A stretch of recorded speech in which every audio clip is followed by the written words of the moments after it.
আজি মই তোমালোকক ফাৰ্ষ্ট ইয়াৰৰ ৰসায়ন বিজ্ঞানৰ এটা চেপ্টাৰ পঢ়াম। তো ইয়াতে ধুনীয়াকৈ তোমালোকক চিষ্টেমেটিক দিয়া যাব, তো তোমালোকে চাই থাকিবা। এতিয়া আমাৰ মনত ৰাখিবা, আমাক প্ৰথম আমি জানিব লাগিব যে ৰসায়ন বিজ্ঞানৰ ব্ৰাঞ্চ কেইটা আছে, ভাগ কেইটা আছে। হৈ গ'ল। এতিয়া মনত ৰাখিবা, ৰসায়ন বিজ্ঞানৰ ভাগ ব্ৰাঞ্চটো বহুত আছে, কিন্তু আমি তাৰ ভিতৰত কেইটামান মেইন ব্ৰাঞ্চৰ বিষয়ে পঢ়িম। তাৰে আজি এটা আমি এটা চেপ্টাৰ আজি আমি পঢ়িম। তো এতিয়া তোমালোকে চোৱা, ৰসায়ন বিজ্ঞানৰ ভাগ আমাৰ কিমান আছে? অৰ্গেনিক আছে, হয়নে? অৰ্গেনিক কেমিষ্ট্ৰি আছে, ইনঅৰ্গেনিক কেমিষ্ট্ৰি আছে, ফিজিকেল কেমিষ্ট্ৰি আছে, বায়' কেমিষ্ট্ৰি আছে, আৰু বহুত আছে। হৈ গ'ল। তাৰে ভিতৰত আমি আজি কোনটো পঢ়িম? আমি অৰ্গেনিক কেমিষ্ট্ৰি পঢ়িম। হৈ গ'ল।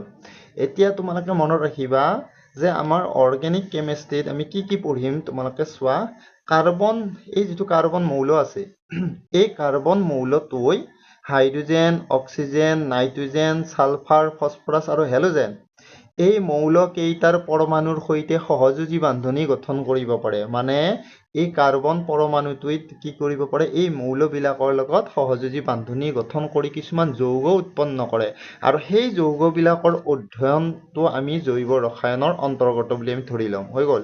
তাৰমানে এই কাৰ্বনে এই মৌলকেইটাৰ পৰমাণুৰ সৈতে যিবিলাক যৌগ গঠন কৰে, সেই যৌগবিলাক আমি জৈৱ ৰসায়নত পঢ়িবলৈ পাম। যেনে ফৰ এক্সাম্পল, মই আকৌ বুজাই দিছো, তোমালোকে চোৱা। তোমালোকে মনত ৰাখিবা যে কাৰ্বন হাইড্ৰোজেন থকাৰ উপৰিও জৈৱ যৌগ এটাত কাৰ্বন হাইড্ৰোজেনটো থাকিব লাগিবই।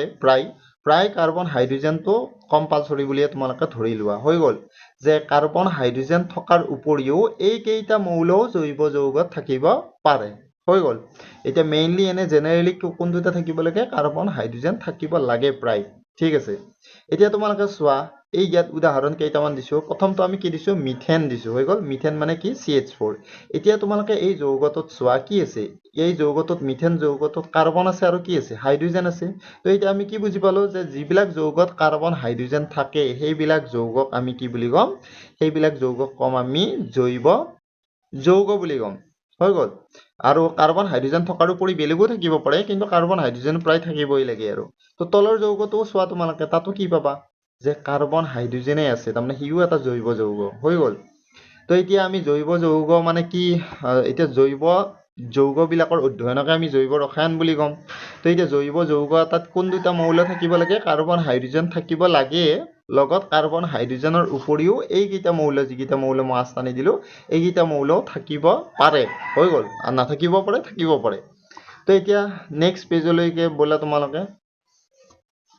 এতিয়া তোমালোকে চোৱা, আমাক জেনেৰেল ইন্ট্ৰডাকশ্যন এটা পঢ়িব দিছে, পাতনি এটা পঢ়িব দিছে। ইয়াৰ ওপৰত আমি এইখিনি পঢ়িম এতিয়া। চোৱা, আমাক যদি কয় যে কিছুমান জৈৱ যৌগৰ দ্বাৰা গঠিত কিছুমান বস্তুৰ নাম কোৱা, যিবিলাক জৈৱ যৌগৰ দ্বাৰা গঠিত, তেতিয়াহ'লে আমি জৈৱ যৌগৰ ইম্পৰ্টেঞ্চটো বুজি পাম, যে জৈৱ যৌগ আমাৰ কাৰণে কিমান প্ৰয়োজনীয়, জৈৱ যৌগবিলাকৰ অধ্যয়ন আমাৰ কাৰণে কিয় ইমান দৰকাৰী। কাৰণ আমি জানা বহুত বস্তু জৈৱ যৌগৰ দ্বাৰা গঠিত। যেনে DNA, তোমালোকে জানা DNA। হৈ গ'ল। তেজ, ব্লাড, স্কিন, এইবিলাক মাচুলত থকা প্ৰটিনবিলাক, তাৰপিছত কাপোৰ, ইন্ধন, ৰং, পেইণ্ট, দৰৱ, মেডিচিনবিলাক, প্লাষ্টিকবিলাক, এই সকলোবিলাক কি হয়? জৈৱ যৌগৰ দ্বাৰা গঠিত। তোমালোকে মনত ৰাখিবা। তো এতিয়া আমি কি বুজি পালো? আমাৰ চাৰিওফালে থকা বহুত এনেকুৱা কম্পাউণ্ড, ইম্পৰ্টেণ্ট কম্পাউণ্ড আছে, যিবিলাক জৈৱ যৌগৰ দ্বাৰা গঠিত। সেইকাৰণে আমি জৈৱ যৌগ বা জৈৱ যৌগৰ বিলাকৰ অধ্যয়নক জৈৱ ৰসায়ন বুলি কওঁ। এই জৈৱ ৰসায়ন চেপ্টাৰটো আমাৰ কাৰণে বহুত জৰুৰী। তো এতিয়া তোমালোকে এইটো পেজ গম পালা। এতিয়া নেক্সট পেজলৈকে ব'লা। এতিয়া এইটো পেজত তোমালোকে চোৱা, এইটো পেজত আমি ইয়াত এটা বস্তু পঢ়িম, সেইটোৰ নাম কি? জীৱনী শক্তি তত্ত্ব, ভাইটেল ফ'ৰ্চ থিয়ৰী বুলি কয়। এতিয়া মনত ৰাখিবা, জীৱনী শক্তি তত্ত্বটো বাৰ্জিলিয়াছ নামৰ বিজ্ঞানী এজনে আৱিষ্কাৰ কৰিছিল। হৈ গ'ল। এতিয়া এই তত্ত্বটোইনো কি কৈছে? এই তত্ত্ব অনুসৰি মানে তুমি পৰীক্ষাগাৰত, লেবৰেটৰীত কি বনাব নোৱাৰা? অৰ্গেনিক কম্পাউণ্ড, জৈৱ যৌগ তুমি বনাব নোৱাৰা।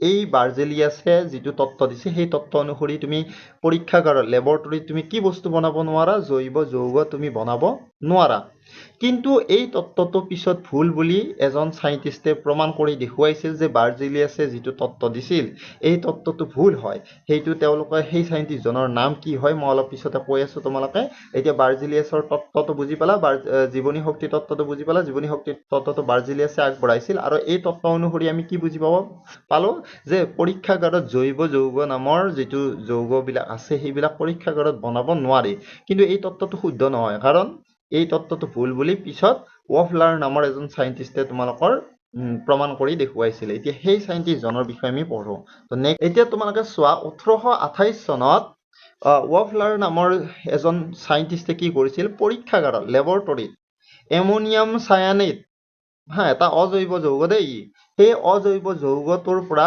জৈৱ যৌগ ইউৰিয়া এটা জৈৱ যৌগ প্ৰস্তুত কৰি তেওঁ দেখুৱাইছিল তাৰমানে এইটোৰ পৰা আমি কি বুজি পালো যে বাৰ্জিলিয়াছে যিটো কথা কৈছিল সেইটো ভুল হয় কাৰণ বাৰ্জিলিয়াছে কৈছিল যে জৈৱ যৌগ পৰীক্ষাগাৰত প্ৰস্তুত কৰিব নোৱাৰি কিন্তু এওঁতো জৈৱ যৌগ ইউৰিয়া নামৰ জৈৱ যৌগটো পৰীক্ষাগাৰত প্ৰস্তুত কৰি দেখুৱালে তো সেইকাৰণে ফলস্বৰূপে বাৰ্জিলিয়াছৰ তত্ত্বটো সঁচা বুলি প্ৰমাণিত নহল বুলি তোমালোকে এও প্ৰমাণ কৰি এই সাইন্টিষ্টজনে প্ৰমাণ কৰি দেখুৱাইছে তো এইখিনি একদম আৰম্ভণিৰ বস্তু তো আমি কি পঢ়িলো কেমিষ্ট্ৰিৰ ব্ৰাঞ্চ কিমান আছে পঢ়িলো কোনটো ব্ৰাঞ্চৰ বিষয়ে আমি পঢ়িম সেইটো তোমালোকৰ পঢ়িলো আৰু তাৰ পিছত তোমালোকৰ কিছুমান এক্সাম্পল পঢ়িলো আৰু আমি ইয়াত ভাইটেল ফ'ৰ্চ থিয়ৰিটো আজি পঢ়িলো তো নেক্সট ক্লাছৰ যদি তোমালোকক এনেকুৱা ভিডিঅ' লাগে আৰু তেতিয়াহ'লে কমেন্ট কৰি কেনে জনাবা মই বাৰু বনাব চেষ্টা কৰিম ঠিক আছে